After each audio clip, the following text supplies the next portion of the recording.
pessoal, tudo bem? Nesse vídeo eu vou contar para vocês a minha experiência e quais foram as estratégias que eu usei para conseguir gabaritar todas as questões discursivas da prova de segunda fase da OAB.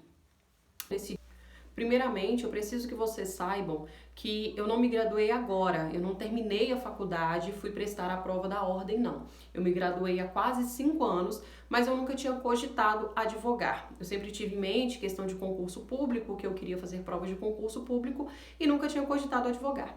Essa vontade, esse desejo nasceu em mim nesse ano de 2021. E foi aí que eu tomei a decisão de fazer a prova da OAB, né? Me inscrevi na primeira fase. Eu me inscrevi na primeira fase do exame 32, eu não me inscrevi no exame 33, eu fiz a segunda fase do 33, mas eu me inscrevi no exame 32. Vou explicar para vocês o porquê dessa confusão. Quando eu fui fazer a primeira fase, eu não tinha experiência alguma na prova da OAB, eu nunca tinha feito, eu sequer tinha feito uma prova anterior para ver como que funcionava. E eu sabia que eu não ia comprar um cursinho de primeira fase, eu sabia disso. Eu já tinha tentado algumas vezes estudar para a prova, sem ter de fato decidido, mas eu já tinha comprado um livro de questões, já tinha olhado alguns materiais na internet, mas nunca tinha estudado de fato. E quando eu decidi que eu iria fazer a prova, eu coloquei em mente que eu iria estudar ética, porque é uma disciplina que eu não sabia absolutamente nada e tinha um peso muito grande na prova, e que eu ia estudar direito administrativo, porque eu tenho muita dificuldade com direito administrativo. E estudando para a prova da ordem, isso me ajudaria também para as provas de concurso público que eu viesse a prestar futuramente, né? Até porque direito administrativo cai em praticamente todos os concursos. Então foram as únicas disciplinas que eu estudei. É óbvio que eu não fiz a prova de segunda fase sem ter estudado nada. Eu já tinha aí um conhecimento adquirido das provas de concurso, matérias como direito penal, processual penal, constitucional, eram matérias que eu sempre mantinha estudando por causa das provas de concurso. Então foi isso que me ajudou bastante na primeira fase da ordem.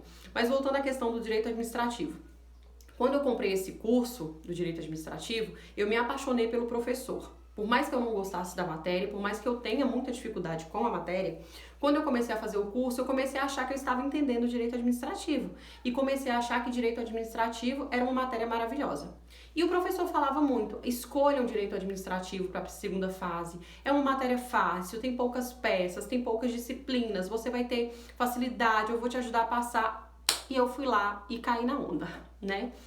Assim, não é criticando os professores, óbvio que não, né? Eles precisam vender os cursos das disciplinas deles. Mas o que eu tô querendo dizer pra você é o seguinte: você precisa criar os seus critérios. Eu decidi pela prova, pela segunda fase em Direito Administrativo, porque eu segui o que o professor estava falando. E porque eu gostei do professor, eu gostei do curso do professor. Mas eu não tinha nenhuma afinidade com a disciplina, eu não sabia nada da disciplina, eu tinha muita dificuldade. E o que aconteceu? Eu fui aprovada na primeira fase. Quando eu fui aprovada para a primeira fase, eu precisava me preparar para a segunda. Isso lá em julho de 2021. Então eu fui lá, comprei o Vadmecum administrativo, comprei caderno de treino administrativo, comprei o curso e comecei a me preparar. Gente, sem brincadeira, eu fiquei desesperada quando eu comecei a estudar para a segunda fase, porque eu não conseguia assimilar o que o professor estava falando. Eu tomei uma decisão de escolha da disciplina baseado no que o professor tinha dito, baseado no que o professor tinha me garantido. Mas eu mesma, Raika, não tinha nenhuma base, eu não tinha estrutura, eu não tinha confiança na disciplina e eu escolhi por causa dele. E quando eu comecei a fazer o curso, eu me desesperei, porque eu não sabia o que ele estava falando, eu não conseguia assimilar nada. No dia que eu fui assistir a aula de marcação de VAD, gente, eu chorava. Meu VAD administrativo ele é todo manchado, porque eu chorei de verdade, sem exagero. Ele falava para marcar umas leis, eu não sabia que lei era aquela, sobre o que aquela lei versava, era desesperador. Era para eu ter feito a prova de segunda fase lá do exame 32, lá em agosto, e não a prova agora em dezembro, né, de 2021. Então eu tô contando essa história para vocês para dizer, criem seus critérios de escolha, não vá pela cabeça do professor, não vá pela cabeça do colega, não vá pela cabeça do amigo que foi aprovado. Pense em você, sente com calma, dê uma olhada nas provas anteriores, dê uma olhada nas peças, nas questões e veja qual disciplina de fato você vai ter mais tranquilidade, vai ter mais facilidade de assimilar. Segunda estratégia que eu usei, eu comprei um cursinho de segunda fase.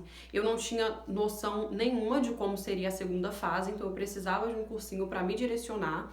comprei um cursinho sério, um cursinho que realmente tem reconhecimento no mercado e me dediquei 100%. Eu tirei mais ou menos 1 mês e meio do meu tempo para estudar, então eu dedicava mais ou menos 2 horas por dia de estudo, assistia às videoaulas e fazia algumas anotações. Como que eu dividi meus estudos? Eu assisti primeiro todas as aulas de direito material. Quando eu comprei o cursinho, as aulas já tinham sido gravadas. Então eu assisti primeiro todas as aulas de direito material, eu escolhi direito do trabalho. Eu assisti todas as aulas de direito material primeiro e só depois de concluir todas as aulas de direito material, eu passei para o direito processual. Eu achei, pelo menos pra mim, funcionou muito melhor do que ficar assistindo uma de material, outra processual. Eu preferi encerrar primeiro aquela fase lá do direito material para depois passar para o processual. Até porque eu tinha muito mais dificuldade no direito processual. E para mim deu super certo. Outra coisa, quando eu fui para direito processual, que é a parte lá que vai te ensinar de fato como fazer as peças, como identificar as peças, eu confesso a vocês, eu nunca resolvi uma peça por inteiro. Lá do endereçamento até o fechamento, não, eu nunca resolvi por inteiro. O que é que eu busquei aprender no meu curso? Como identificar a peça, como identificar a fundamentação da peça e como ter em mente o esqueleto das peças. Foi isso que eu estruturei na minha cabeça. Eu tinha noção que eu não ia ficar fazendo 20, 30, 40 peças por inteiro, porque pra mim seria uma perda de tempo. Então eu decidi criar essa estratégia na minha cabeça. Eu vou aprender como identificar, vou aprender como fundamentar, como identificar as teses, fundamentar as teses e ter o esqueleto na minha mente, até para não perder tempo no dia da prova. E foi isso que eu fiz. Foquei também nas peças que tinham mais incidência de cair. Pode ter sido um erro, né? Porque poderia ter acontecido de cair uma peça inédita, mas felizmente não foi uma peça inédita, foi uma reclamação trabalhista. Então eu foquei mais na reclamação trabalhista, na contestação, no recurso ordinário, contra as razões de recursos. Foram mais essas peças que eu foquei de verdade. Mas eu assisti praticamente todo o curso de direito processual. Eu só não assisti a parte de execução de sentença. Essa parte eu confesso a vocês que eu não estudei e felizmente não caiu na minha prova. Então se você de fato quer fazer uma preparação 100%, veja todo o conteúdo. Eu vi praticamente todo o conteúdo, eu só pulei execução de sentença. Então, depois que eu concluí a preparação, né, a parte de direito material, direito processual, eu coloquei na minha cabeça que eu precisava gabaritar todas as questões. Né? Nós temos 4 questões discursivas, cada uma com 2 assertivas, e temos uma peça na prova da OAB. Eu sempre tive muita dificuldade com peça processual, porque eu não tive prática durante a faculdade, eu não fiz estágio em fórum, nem em escritório, em nada. Então eu tinha muita dificuldade em fazer petição inicial, em fazer recurso. Sempre tive muita dificuldade mesmo, desde o início lá, desde a parte da qualificação até o fechamento, eu sempre tive muita dificuldade. Então eu sabia que eu precisava tirar essa dificuldade, esse débito meu, eu precisava tirar ali nas questões discursivas. Então eu já coloquei na minha mente que eu precisava gabaritar as questões discursivas. Porque se eu gabaritasse as questões discursivas, eu já teria 5 pontos. Nós precisamos de 6 para passar na prova. Então não é possível que eu não conseguiria 1 ponto na peça processual. Então o que eu fiz no dia da prova? Eu cheguei para fazer a prova. Primeira coisa que eu fiz, dei uma lida na prova toda, uma lida bem genérica mesmo, li a peça, li as questões. Quando eu comecei a ler a peça, eu já fiquei mais tranquila, porque de cara eu já vi que era uma reclamação trabalhista, então eu já fiquei mais tranquila. Depois que eu dei uma lida na peça, fui para as questões para eu ter uma noção de qual seria a dificuldade das questões.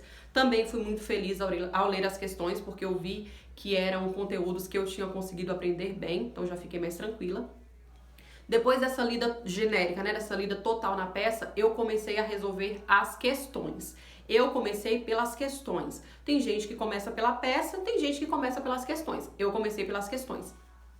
Então eu resolvi todas as questões, coloquei a fundamentação legal, tudo certinho. Algumas eu precisava transcrever parte do artigo ou parte da súmula. Então, para não ficar perdendo tempo escrevendo o artigo, escrevendo a súmula, eu coloquei assim na peça.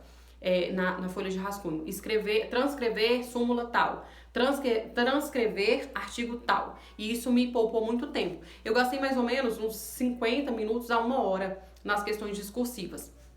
Assim que eu terminei as questões discursivas, eu corri para a peça processual. Comecei a ler a peça com mais tranquilidade, dei umas 3 lidas na peça toda, sem ficar tentando identificar a tese. E na 4ª vez que eu fui lendo, eu comecei a identificar as teses. Aí eu comecei a fazer o meu rascunho. No meu rascunho eu não fiquei transcrevendo as teses não, muito pelo contrário. Eu fui primeiro nas teses que eu tinha mais facilidade, que eu consegui encontrar com mais facilidade, e comecei a colocar no meu rascunho. Por exemplo, a primeira tese que eu consegui identificar é uma rescisão indireta. Tem uma tese de rescisão indireta, então eu coloquei rescisão indireta, fundamentação. Aí, qual a parte da historinha que tinha lá no texto, né, na peça? Coloquei lá, copiar parágrafo tal, que era o parágrafo referente à historinha que eu tinha que contar para depois fundamentar. Coloquei isso, copiar parágrafo tal, a fundamentação, qual artigo ou qual a súmula que fundamentava e qual que seria o meu pedido. E eu fiz isso com todas as teses. Eu não consegui identificar todas as teses possíveis na minha peça. Eu identifiquei de cara que era uma reclamação trabalhista, identifiquei que a gente tinha uma tese lá de rescisão indireta, uma tese de dano moral, uma tese de supressão de intervalo. Só que tiveram algumas teses que eu não consegui entender e eu perdi muito tempo com algumas teses. A exemplo dessa prova específica, tinha uma tese de responsabilidade subsidiária e eu não fiz a tese de responsabilidade subsidiária. Eu fiz uma tese totalmente diferente para caracterizar grupo econômico e responsabilizar solidariamente as duas empresas. Então, eu não consegui a pontuação dessa tese. Por mais que eu tenha conseguido enquadrar, né, colocar as duas empresas, qualifiquei as duas no polo passivo, mas essa tese é uma tese que eu vou perder. Tinha um outro ponto na peça que falava a respeito do fato da Sheila, que era a reclamante, já ter postulado em juízo as mesmas questões contra as mesmas empresas, só que tinha sido arquivada sem resolução de mérito e que ela tinha pago as custas. Eu sabia que ali tinha uma tese, mas eu não sabia qual tese que era, de verdade, sou muito sincera pra vocês. Eu não sabia nem de onde tirar uma tese ali. Eu não lembrei dessa questão de distribuição por prevenção de jeito nenhum.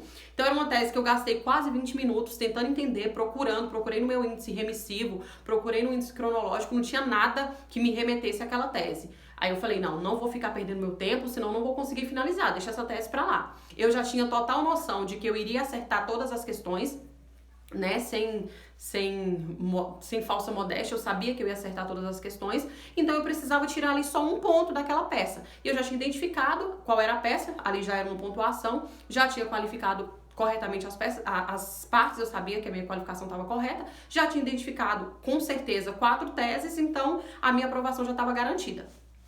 Fiz esse esqueleto, coloquei todas as teses, as fundamentações, coloquei também no esqueleto não esquecer tese, justiça gratuita, honorários e fechamento. Coloquei lá para eu não esquecer.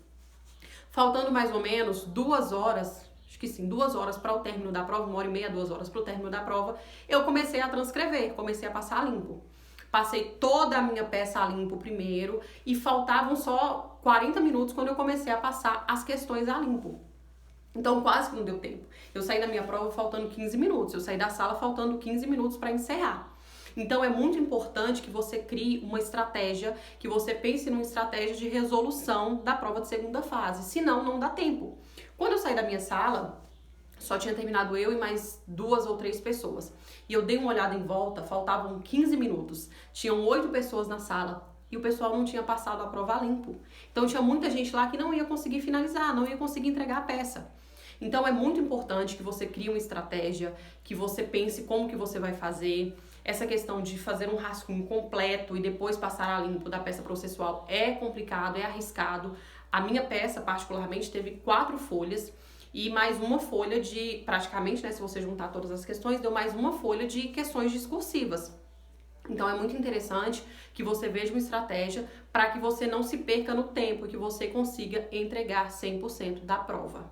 Quando eu cheguei em casa, eu já cheguei muito feliz, eu tinha confiança de que eu tinha acertado todas as questões, eu tinha confiança de que eu tinha acertado muitas das teses da peça e tinha confiança que eu tinha acertado qual que era a peça, o que era mais preocupante, né? Até porque se você errar o nome da peça, você zera. Então, quando eu cheguei aqui, que eu comecei a acompanhar as correções de cursinhos, eu fiquei muito feliz. Muito, muito feliz mesmo, porque eu vi que eu tinha ido bem na peça, eu devo ter tirado em mais ou menos uns 4 pontos na peça, 3,5 a 4 pontos na peça pelos meus cálculos, e eu gabaritei todas as questões discursivas. As 4 questões, com as 2 assertivas, eu consegui gabaritar todas, com todas as justificativas e fundamentações legais que estavam no espelho de correção. Então, foi uma aprovação tranquila, foi uma aprovação que me deixou muito satisfeita, mas foi fruto justamente do meu sacrifício, da minha dedicação, do meu comprometimento com o meu estudo, e deu muito certo. Só que a gente precisa ter em mente que é uma experiência muito particular. Você precisa traçar suas estratégias, você precisa testar suas estratégias.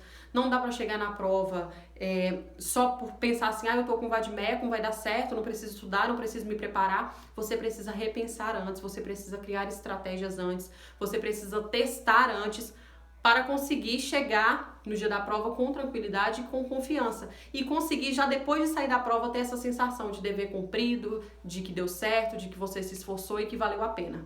Então, espero que vocês tenham gostado do vídeo. Se tiverem alguma dúvida, podem perguntar aí nos comentários.